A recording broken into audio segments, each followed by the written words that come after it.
Il existe 8 pays qui vendent leur passeport officiellement, légalement, sans jamais y vivre et parfois même sans jamais y mettre les pieds. Le moins cher coûte moins de 100 000 dollars, tout compris, et c'est sûrement pas celui que tu crois. Regarde bien parce que la fenêtre se referme, Bruxelles vient de poser un ultimatum à ces pays et l'un des 8 a déjà tout perdu. En réalité, bien sûr, il en existe bien plus que 8, mais je t'ai filtré et je t'ai gardé que ceux qui tiennent vraiment la route. Ces dossiers, ces passeports, je les compare toutes les semaines pour des gens qui payent avec leur vrai argent, des entrepreneurs, des investisseurs, des expatriés, des nomades digitaux, etc., etc.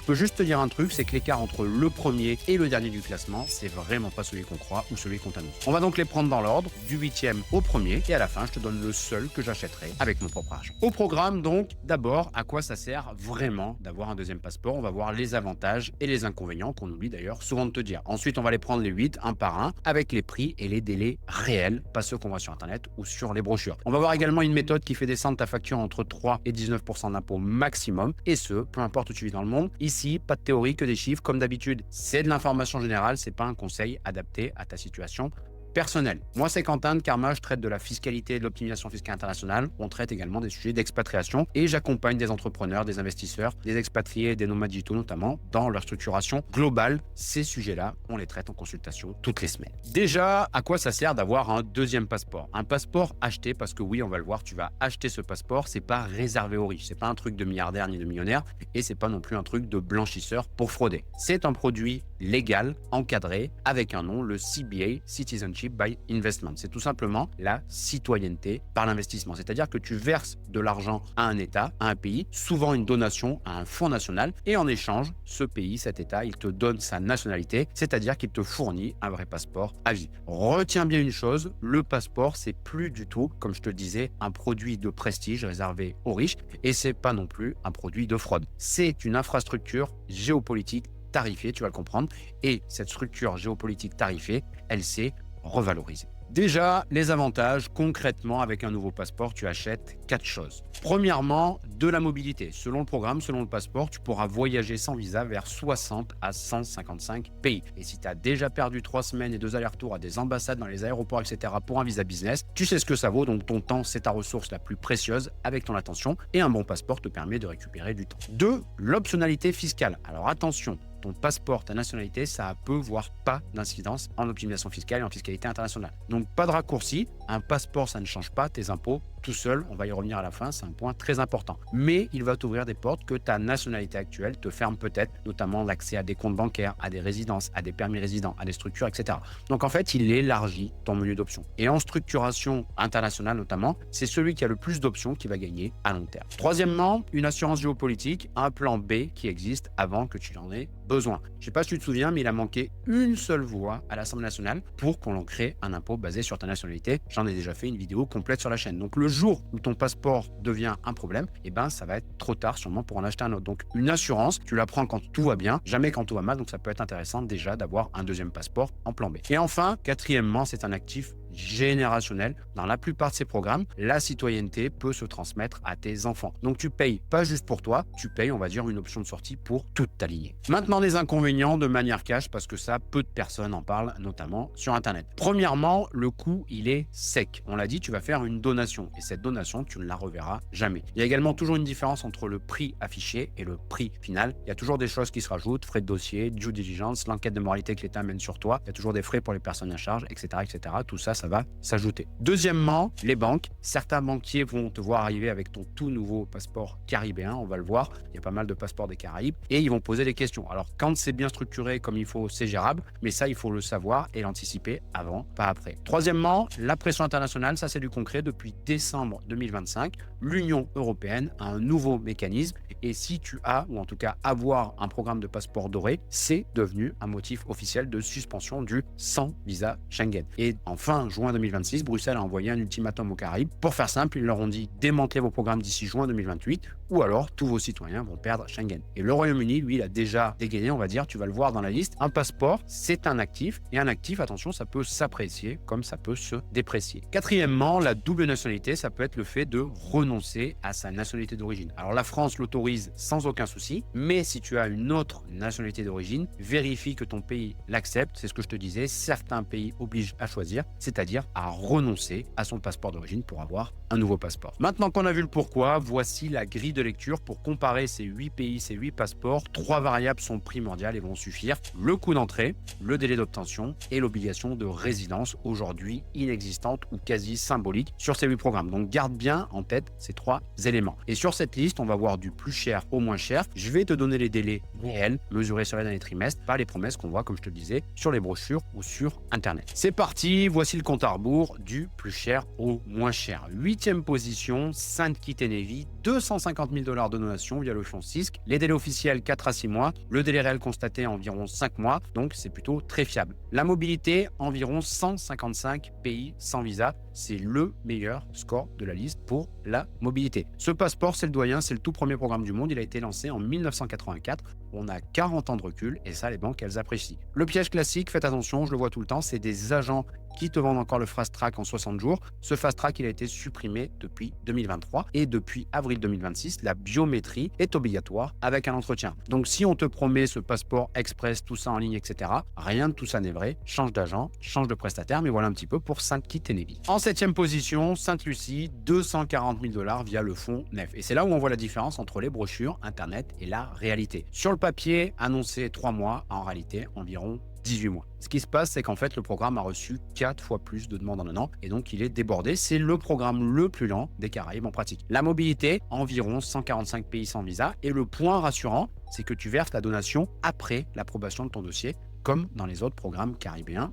D'ailleurs, seuls les frais d'enquête vont se payer en avance. Depuis 2026, faites attention, le Royaume-Uni a retiré le sans visa aux Saint-Lucien. C'est ce que je t'avais dit, un actif, un passeport, ça peut s'apprécier et également se déprécier. 6e position, Grenade ou la Grenade, 235 000 $ via le NTF, le délai réel environ 7 mois et la mobilité environ 147 pays sans visa. Alors pourquoi la Grenade elle est là?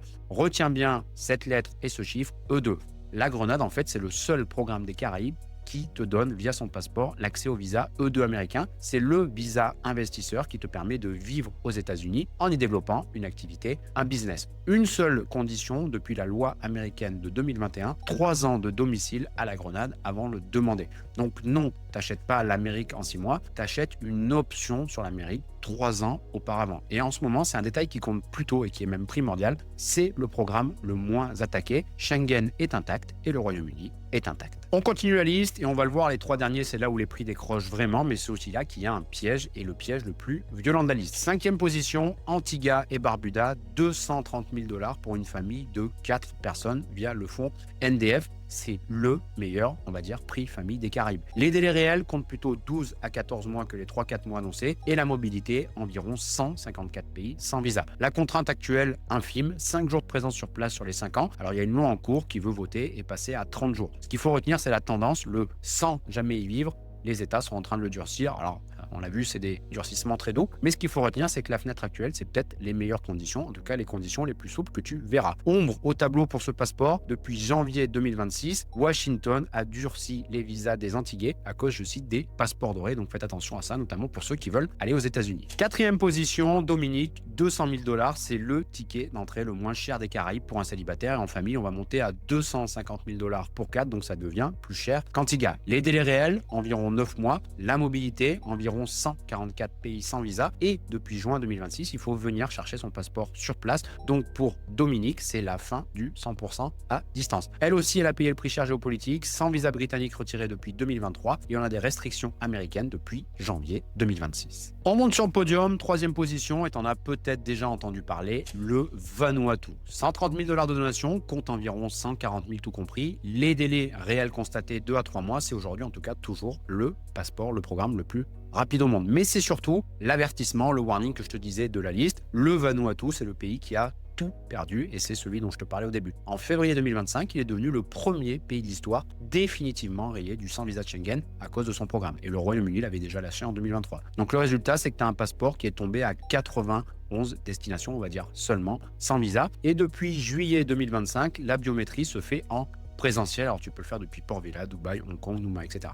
Donc l'époque du passeport commandé derrière ton ordinateur en ligne pour le Vanuatu, c'est terminé. La leçon, elle est simple. On n'achète pas, on va dire, un score ou une mobilité ou un programme figé. Et c'est ce que je te disais, c'est qu'on achète un actif géopolitique qui peut, et là c'est l'exemple vraiment flagrant, se faire dégrader, voire même se faire lâcher complètement. En tout cas, voilà un petit peu pour le Vanuatu que vous avez sûrement déjà entendu parler sur Internet. Deuxième position sur le podium, Nauru, 90 000 $ jusqu'à fin 2026. Alors Nauru, c'est une petite île de 21 km² au milieu du Pacifique et leur programme s'appelle le Climate Resilience. C'est-à-dire que ton argent, on l'a dit, t'achètes, on va dire, un programme, un passeport, finance l'adaptation du pays, de l'État à la montée des eaux. Pour la petite histoire, ça a été présenté à la COP29 fin 2024. Alors le prix, c'est 115 000 $ en tarif normal. Mais le tarif, disons, de lancement, il est de 90 000 $. Ça devait s'arrêter au 30 juin et ça vient d'être prolongé au 31 décembre 2026, en tout cas au moment où je fais cette vidéo. Tout compris, tu vas donc t'en ressortir à peu près à 110 000 $. Les délais, 3-4 mois avec un entretien en visio. Et les limites, c'est que tu as 86 destinations sans visa seulement. Il n'y a jamais eu Schengen et le Royaume-Uni, il a fermé la porte en décembre 2025. Donc ça, c'est plutôt un passeport d'assurance, c'est pas forcément un passeport de voyage. Et le numéro 1, celui que je te disais, celui auquel en tout cas moi j'aurais potentiellement mis de l'argent, c'est celui que je t'avais teasé au début de la vidéo. Et enfin, en première position, tu en as sûrement jamais entendu parler, Sao Tomé et Principe, ou Principe d'ailleurs, je sais même pas comment on le prononce, c'est 90 000 $. C'est 2 petites îles au large de l'Afrique centrale, c'est une ancienne colonie portugaise. Je te l'ai dit, le prix, 90 000 $ de donation et à peu près 6 000 $ de frais, donc le total, à peine 100 000 $. Les délais, 2 à 4 mois avec un record en 4 semaines. La mobilité, 60 à 65 pays seulement, on va dire, sans visa, c'est le score le plus faible de la liste. C'est aussi pour ça que tu n'en as sûrement jamais entendu parler quand j'ai fait mes recherches, c'est que les candidatures sont ouvertes seulement depuis septembre 2025 et donc les premiers passeports ont été délivrés en janvier 2026. Bonne nouvelle également, depuis avril, tout peut se faire à distance. C'est donc officiellement le passeport le moins cher du monde et comme je te le disais, la plupart des gens ne savent même pas qu'il existe. Mais c'est ce que je te disais, le prix n'est pas le critère, c'est un passeport, c'est un programme qui n'a qu'une seule année de recul. Là où on l'a vu, on avait des programmes avec 40 ans de recul et avec ce passeport,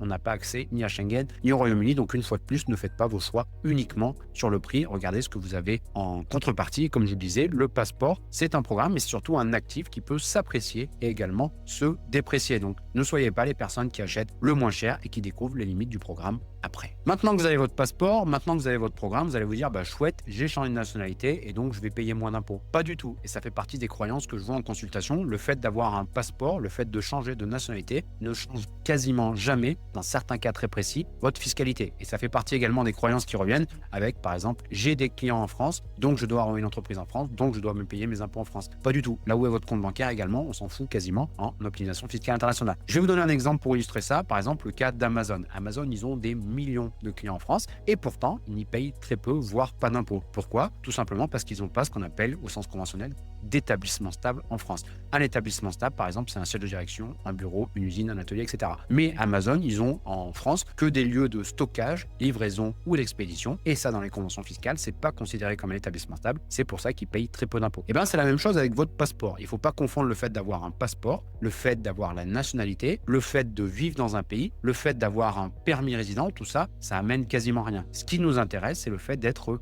résident fiscal d'un pays. Ça va changer votre fiscalité. Et comment est-ce qu'on sait qu'on est résident fiscal d'un pays? Ça, j'avais fait pas mal de vidéos à ce sujet. Déjà, on va regarder le droit, ce qu'on appelle le droit interne du pays. Et puis, si par exemple, vous partez de France et que vous allez vous expatrier au Vietnam ou en Thaïlande, on va regarder la convention fiscale entre le pays d'arrivée et votre pays de départ. Donc, ce qu'il faut que vous reteniez, c'est que le passeport, ça change rien à votre fiscalité. Ce qui change, c'est de savoir où est-ce que vous êtes résident fiscal. Et ça change quoi au niveau fiscal de savoir votre résidence fiscale? C'est notamment si vous sortez de l'argent, c'est votre imposition personnelle, donc par exemple l'imposition sur les dividendes, ou si vous faites des placements personnels, ça peut également par exemple calculer votre plus-value. Donc le fait d'être résident fiscal d'un pays, c'est ça qui est intéressant et c'est ça qui permet de déterminer votre impôt personnel. Et ensuite également, ce qui peut changer, c'est si par exemple vous avez une société et une entreprise, c'est le siège de votre entreprise. Et ça permet de déterminer, on va dire, la fiscalité de base. Et c'est là, nous, avec le type de structure qu'on utilise, où on a un impôt sur les bénéfices de 15, 3, voire même de 0% avec le siège d'entreprise, mais surtout, on n'a aucune imposition sur les plus-values, ni de placement, ni de cession. Pour faire simple, vous prenez des parts, aucun impôt, vous faites des placements, actions, ETF, crypto, tout ce qui est mobilier,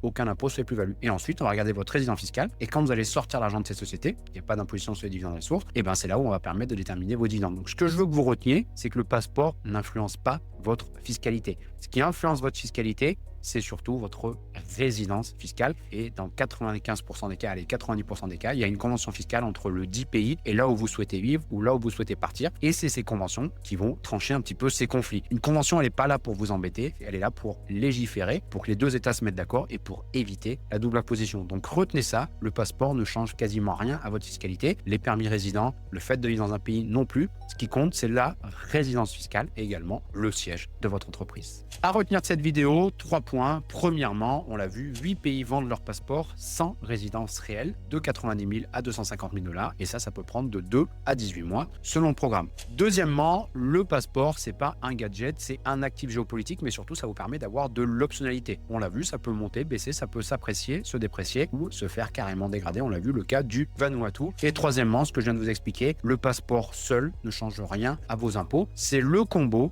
passeport plus structure plus résidence fiscale qui va changer votre imposition globale et c'est ce qu'on fait, on va dire, en consultation. Faites attention, une dernière chose, entre l'ultimatum européen pour 2028 et les obligations de résidence qui arrivent, les conditions actuelles, au moment où je fais la vidéo, c'est aussi pour ça que je vous la fais, c'est sûrement les plus souples que vous allez voir si vous souhaitez avoir un nouveau passeport ou choisir un programme. Donc si c'est un sujet qui vous intéresse, le seul conseil que je peux vous donner, c'est de le traiter maintenant. Et comme toujours, pour ceux qui veulent aller plus loin, travaillez avec nous, travaillez avec moi, les liens vous les retrouverez soit en commentaire épinglé de la vidéo, en description également de cette vidéo, sur mon site karma.net et vous pouvez également me contacter très facilement sur Instagram. Et moi, je vous dis à la prochaine pour une nouvelle vidéo.